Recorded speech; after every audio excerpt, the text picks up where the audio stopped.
Hey, welcome to our quick review of quadratic functions. All right, so we are looking at some parabolas here, also known as a quadratic function. If a is greater than 0, the parabola opens up, and the larger the a value, the narrower the graph. Please notice in red, the parabola that's in red is 3x squared and how it's becoming narrower or closer to the y-axis. And the smaller the a value, the wider the graph. If you'll look at the green graph, that's 1/3 x squared. So when your a value is a fraction, your parabola moves away from the y-axis. Notice the blue parabola is the parent function of x squared. Okay. If a is less than 0, then the parabola opens down. And again, the same thing, the larger the a, the narrower the graph. In this case, it's the red graph at negative 3x squared. And the smaller the a, the wider the graph. And again, we're looking at the green graph of negative 1/3 x squared.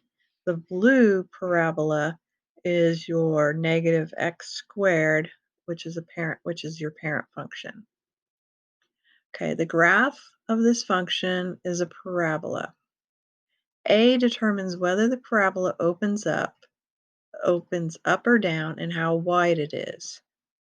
The horizontal shift moves the graph horizontally by h.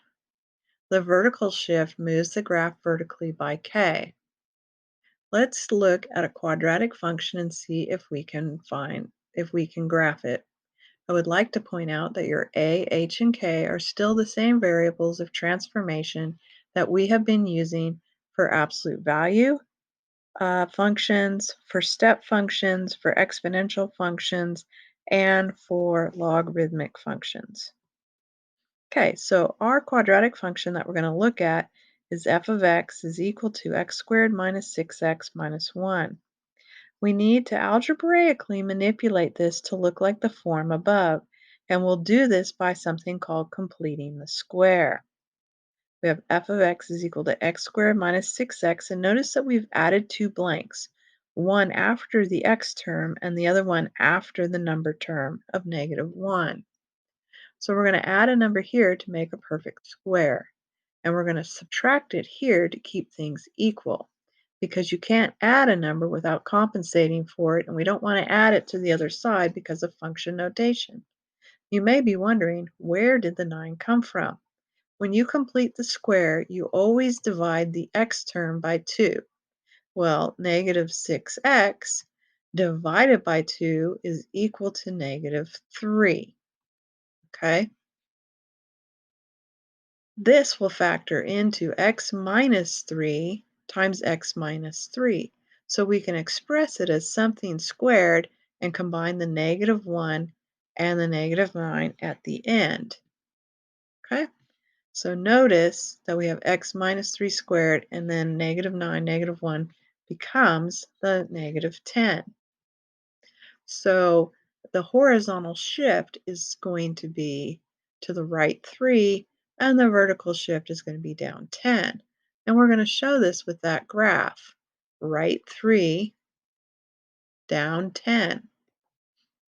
Now we started with the function f of x equals x squared minus 6x minus 1 and completed the square to get it in the format to be able to graph using transformations. We can take the standard form of the quadratic equation and do this to find a formula for the vertex, which we call the vertex form. What we find from doing this is on the next slide. Okay? So in this case, we again are still going to use the same quadratic function, x squared minus 6x minus 1, but instead of completing the square, we're going to find first the x value of the vertex of the parabola can be found by computing negative b over 2a. So here we substitute the negative 6 in for the b, we substitute the 1 in for the a.